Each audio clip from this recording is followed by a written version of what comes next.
On Sunday, the 26th of September, ABC moves into another gripping series, Fires. And I have one of the cast members here with me now, Hunter Page-Lochard. Hunter, thank you for joining me. Thanks, mate. Good to be here. Well, I wanted to ask you first if you tackle a role like this any differently to something like Clever Man. I ask this because I wonder if you feel there is any more sort of responsibility, knowing that the series is made to honour the people that were affected by the major bushfires in 2019 and 2020.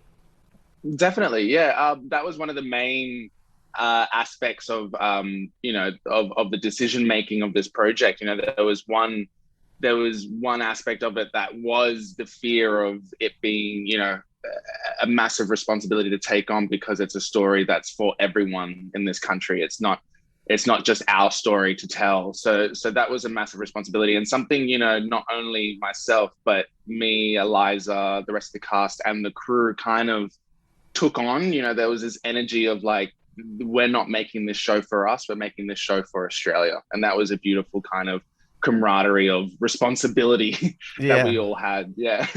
Were you afforded any first-hand people or volunteers or families that were affected by some of the major bushfire tragedies of the past 2 years, so they were able to share their insights and experiences, or was that was that more to the creators? A little bit of both. So for the first kind of writing and trying to get the stories together, it was a lot of the families and a lot of the real people. And then for me and my character, and for Eliza's character and some of the other firefighters in the brigade, we spent a day or two with an actual brigade that Yeah. had gone through the 2019 2020 bushfires. And a cool thing that they did as well is that they separated us as cast and assigned us a firefighter that went through a similar thing that our character had gone through. Yeah. So I had a volunteer firefighter that was a rookie, and he was, because my character's a rookie, and he was telling me, how it's like to walk into, the gates of hell Yeah. when you have no experience whatsoever, and how that fire changes you and changes you as a person. So yeah, and they taught us, all the tricks and trades of how to, bowl out a hose and everything. So yeah, we did have that. Yeah. During the scenes, are you just in the actor's mind, or does it really affect you as an actor when you're playing scenes, knowing that you're portraying, I guess, storylines that are built and inspired in real life events? It just, I wonder as a viewer, because when I watch a drama, knowing that it's based on a true story, there just seems to be that extra emotional experience, knowing that this story actually affected real people. Oh, definitely. There was a day on set where we were on the fire ground, and it was all controlled fire and everything, and you're sitting back as an actor and you're putting your actor's helmet on, going, okay, but this is all, special effects and Yeah. like fake fire, like how realistic really is this? And we had a couple of fighters and volunteers on set, and I remember one of them saying to me, wow, this looks like one of our first days. Like this looks legit. And Yeah. so getting that confirmation from her, and then jumping in on set again, you kind of don't need to act, because you've got this sense of realism that's confirmed. And then, this sense of nostalgia of like, wow, this is a real thing. It's the first kind of biopic, show I've ever really kind of done.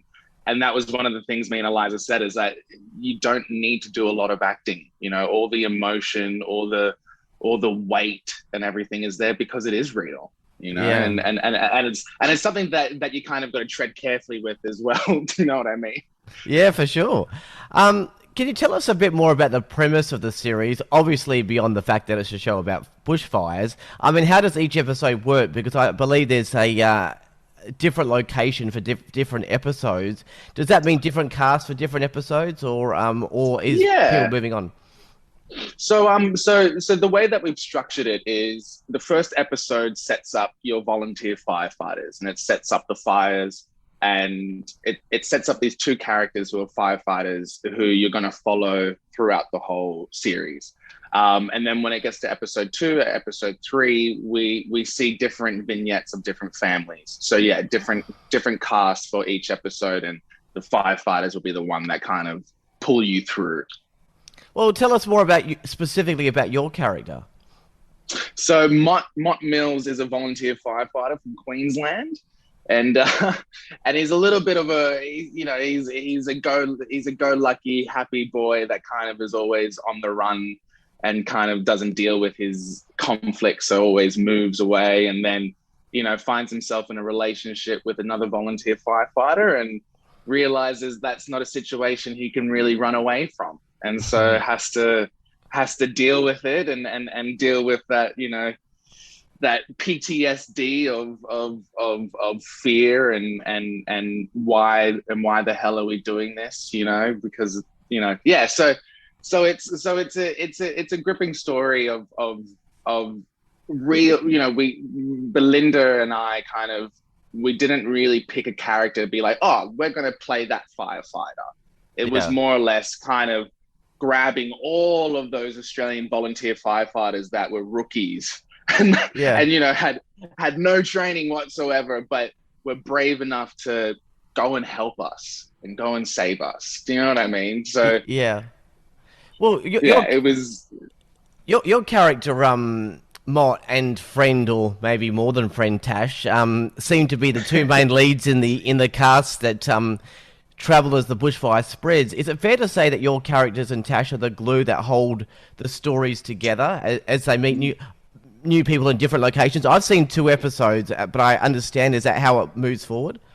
Yeah, that's definitely how it moves forward. Where I remember Belinda and Tony as saying that Tash and Mott are definitely the heart of the show. They're the familiarity that people attach themselves to, that unfortunately is gonna break their hearts. Yeah. Look, I don't want to spoil anything, but the end of episode 1 is just the clincher, isn't it, to show how devastating this story is and where you're headed for subsequent episodes. So, I mean, episode 1's really important. Yeah, it was a devastating end to that episode, wasn't it? It was, yeah. Episode 1 was actually really hard to shoot. That final scene, without spoiling anything, that took us 3 days to shoot. And wow. And so yeah, those kind of experiences, walking on set and seeing the green screen and everything, and then having real practical effects of fire and stuff like that. As I said before, the acting is easy when you've got all this realism around you. Yeah. It's a bit more fun though at the start of the episode before all this happens. It's a little bit of definitely dropping a few smellies in the fire truck, maybe. Oh mate, well that's funny you mentioned that, because that was one of the things that the firefighters did say to us. They said, whatever you do not make us cool. Do not make us the American firefighters, running into the blaze and we're heroes and stuff, because that's just not who we are. We're Aussies, we're, cracking fart jokes and doing all of that, So yeah, that was the main thing. Yeah. So when you're filming these, like the big fire scenes, I mean, how is that actually filmed? Is it just effects, or are you out in the bush with a controlled fire, or is it just a studio and effects? How does it actually work?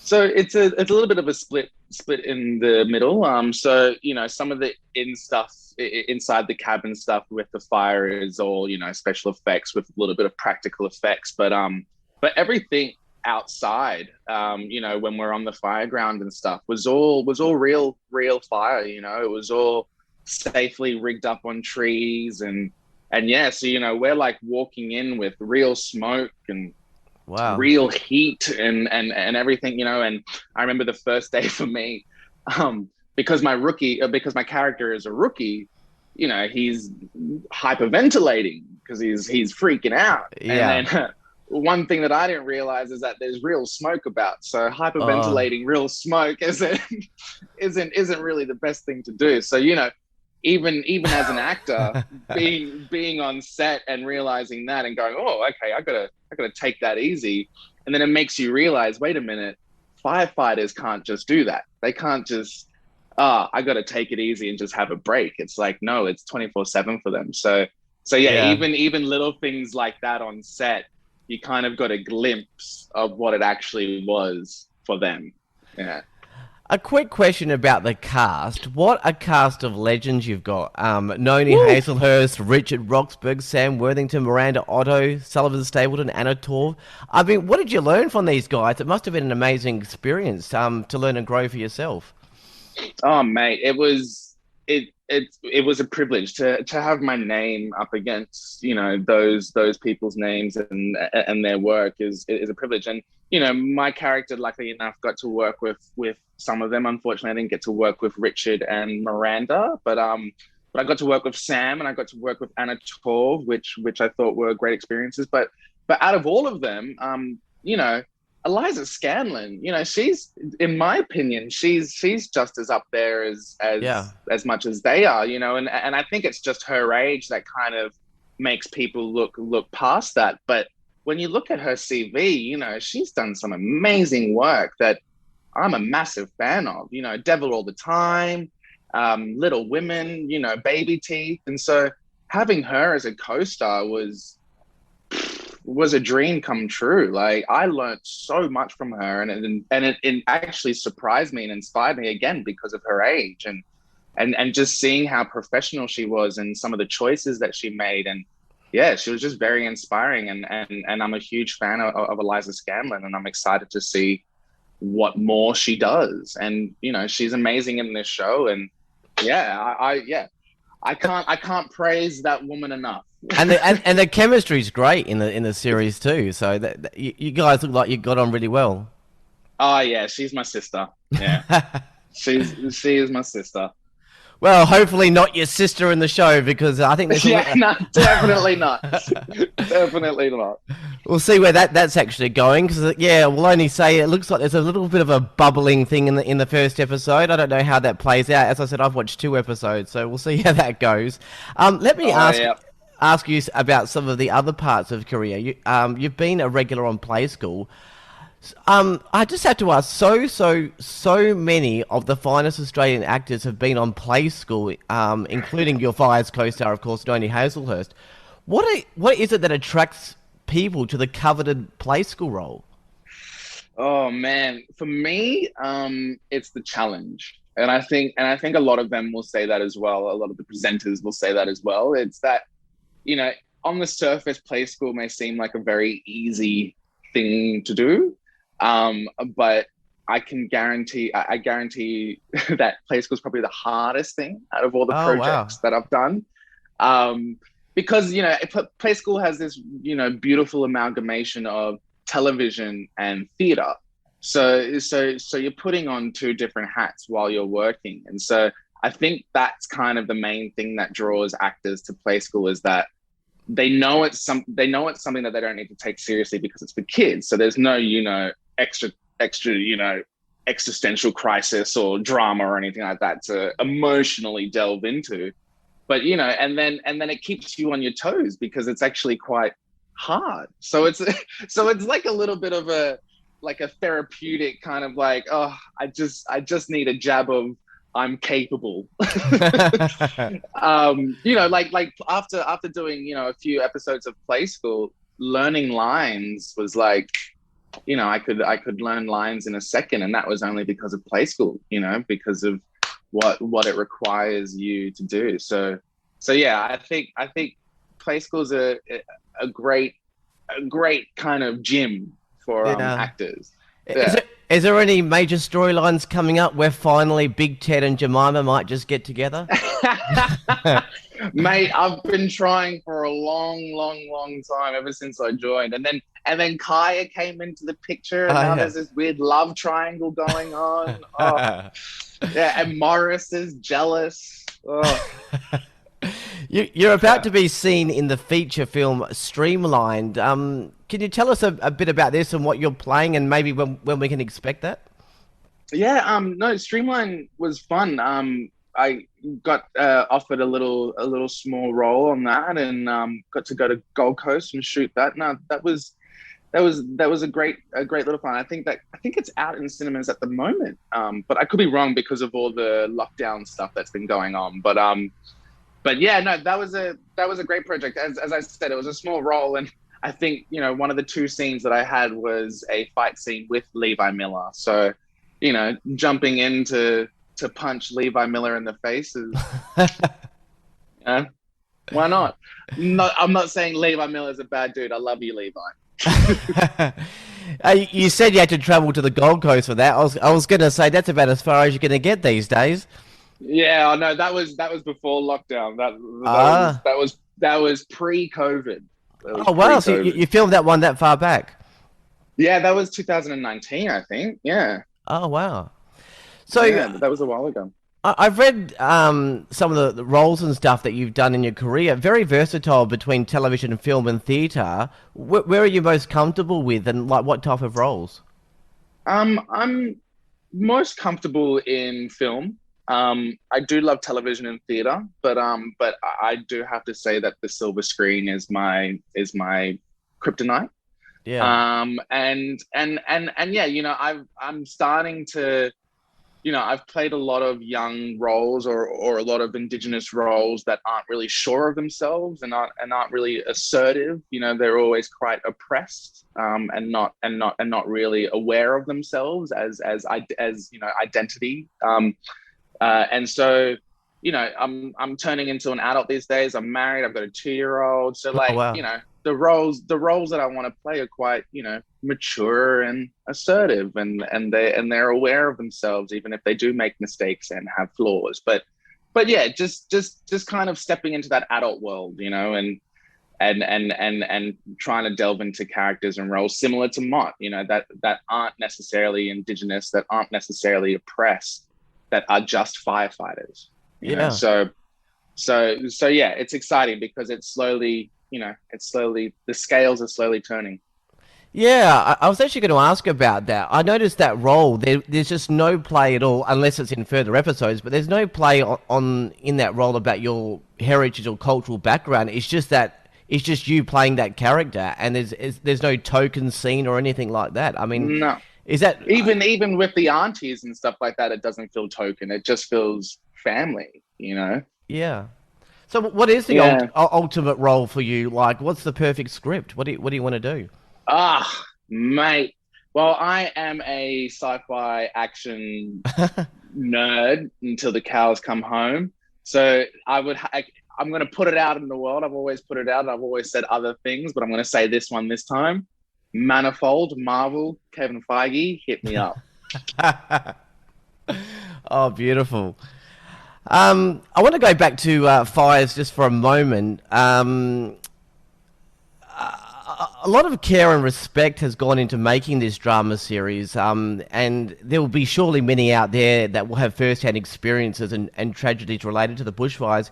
Do you think the creators did a good job in managing that line between, because you still want to have good television Mm. drama, but then also respecting the victims and families that are affected by the bushfire? Definitely. I think that's one thing that they were very careful of throughout the whole shoot, and something that the crew and cast were very mindful of. So like, even to the smallest detail, like we wouldn't go on a take unless a question that was raised was answered about authenticity or realism and stuff like that. So we were always trying to make sure we were doing things right for the people that for the stories of the people that we were telling. And one thing that I think Belinda and Tony and the writers did really well was the focus of their stories. So, there's no government official character. There's no Aaron Sorkin West Wing scene of two officials walking down a hallway going, "What are we going to do about the bushfire? I don't know. Well, we should do this." And there's no scene like that. There's only scenes of real life human beings in family situations, in dire situations that we can all relate to as a community, rather than the bad aspects of that experience. It's the positive aspects of banding together, of what happens if a stranger helps another stranger in a time of need. And I think that's what helped them the most in straddling that fine line of making the show as respectable as possible, was making it for them, and showing the camaraderie and hope that the country actually can have Yeah. during dire times. So finally, how would you describe this series in terms of tone? I mean, is it tragic? Is it hopeful? Is it impactful? Is it inspiring? Or is it actually supposed to be all of these things? I think I was literally just about to say that. I think it is all of those things. I think I remember Tony saying that, it is a roller coaster, and to accept that it is, like tragedy has comedy in it sometimes, and in the wake of darkness, there is always a little, shining light. So yeah, I think it is all those things tonally, and I think it needs to be all those things. I think if it was just one thing, it would be a little bit too drab. Yeah, I think you're going to end up with a lot of feedback coming in after the first episode comes in, from all walks of life. I mean, obviously family and friends that enjoy your role, but also probably from families and victims that have been part of Totally. this. I've watched 2 out of the 6 episodes, and I've actually got all of the 6 episodes, but I'm just not going to watch them, like together, because it's a hard Yeah, watch. I mean, I've watched the Richard Roxburgh and Miranda Otto. that's I a mean, hard episode.